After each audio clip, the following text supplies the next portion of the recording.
Bien le bonjour, je vous accueille dans mon exploitation agricole, dans notre exploitation agricole, parce que mon épouse m'accompagne également. On se situe à Stenen. Notre ferme est spécialisée en lait et aussi en pommes de terre. Nous avons depuis des décennies produit des pommes de terre sur l'exploitation. Mes parents le faisaient, j'ai continué l'activité parce que c'est quelque chose qui me plaît.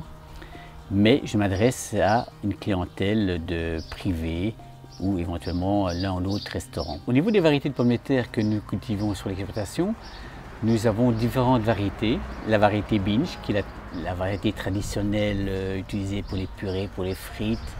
Mais donc, depuis déjà pas mal d'années, nous travaillons beaucoup avec la Charlotte. Nous testons de nouvelles variétés chaque année.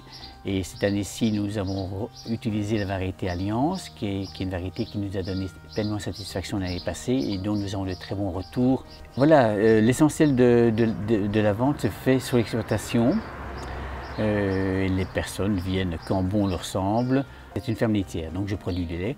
Et depuis plusieurs années, donc, des personnes sont venues nous demander, tiens, peut-on venir chercher du lait à la ferme? Ben, il n'y a pas de souci, vous pouvez venir chercher du lait à la ferme, vous venez avec votre contenant et la porte est toujours ouverte. Nous partons sur un principe de confiance et que nous ne sommes pas toujours là lorsque vous passez, mais nous expliquons aux personnes qui viennent comment faire, ils se servent. Nous avons une tirelire, ils mettent l'argent dans la boîte et voilà. En 2009, on a connu une crise très sévère au niveau du lait, suite à quoi une coopérative de producteurs laitiers s'est lancée et qui s'appelle Ferbel, que vous connaissez peut-être probablement de nous avoir rencontrés dans différents magasins lors de démonstrations. Et c'est vrai que cette coopérative, qui a été créée par des agriculteurs, finalement nous permet d'avoir un petit plus grâce à vous consommateurs qui achetez ce lait-là et dont une partie des bénéfices nous reviennent directement à nous coopérateurs, producteurs, éleveurs.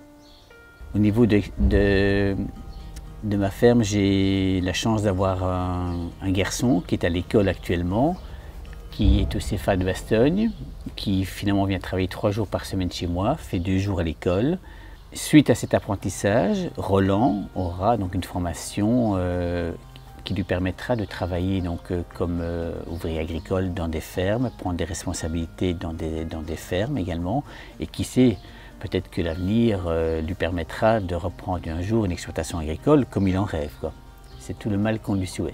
Les années passent, j'ai 3 filles, bon, chacune à sa voie, son métier. Donc je sais que je ferai partie probablement des exploitations qui dans le futur risquent de faire partie de la liste des fermes qui vont disparaître. C'est toujours un peu décevant. Maintenant on ne sait pas de quoi l'avenir sera fait. On ne sait pas non plus s'il n'y aura pas peut-être des beaux-fils qui auront des projets divers. Comme j'entends parler de bière, de culture de houblon de temps en temps, on ne sait pas aussi si un jeune ne viendra pas toquer à la porte et dire « Tiens, est-ce que votre ferme n'est pas à remettre ?» Donc je ne sais pas de quoi l'avenir sera fait et je pense qu'il faut faire confiance dans l'avenir et il faut faire confiance aux jeunes aussi.